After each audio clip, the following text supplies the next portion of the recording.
Revanth Reddy sir మీదనైతే Jaggareddy sir అయితే పరోక్షంగానే విమర్శలు చేస్తున్నాడని చెప్పాలి. ఎందుకంటే కక్షపూరిత రాజకీయాలైతే మన పార్టీకి అయితే సంబంధం లేకుండా జరగాలి.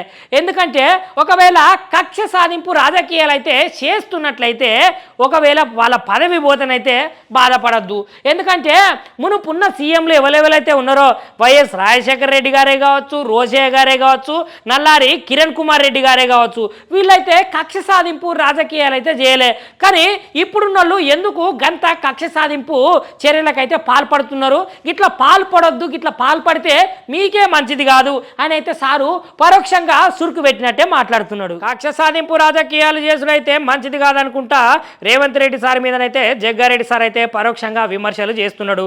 ఇక రివెంజ్ రాజకీయాలు ఎవరు చేసినా వారు పదవులు పోయినాక బాధపడితేనైతే ఏం లాభం లేదు. ఎందుకంటే చేతులు గాలిన తర్వాత ఆకులు పట్టుకుంటే ఏమొస్తుంది? ఇక గట్లనే తెలంగాణలో అయితే పరోక్ష రాజకీయాలు నడిపిస్తున్నారు.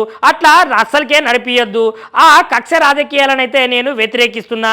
గత ముఖ్యమంత్రులు వైఎస్ రాజశేఖర రెడ్డి గారు, అదేవిధంగా రోసయ్య, కిరణ్ కుమార్ రెడ్డి లాంటి పెద్ద పెద్ద నాయకులే రాజకీయాలు అదేవిధంగా కక్ష సాధింపు రాజకీయాలు కూడా చేయలేదు అని మాజీ MLA TPCC working president Jaggareddy sir అయితే చెప్తున్నాడు.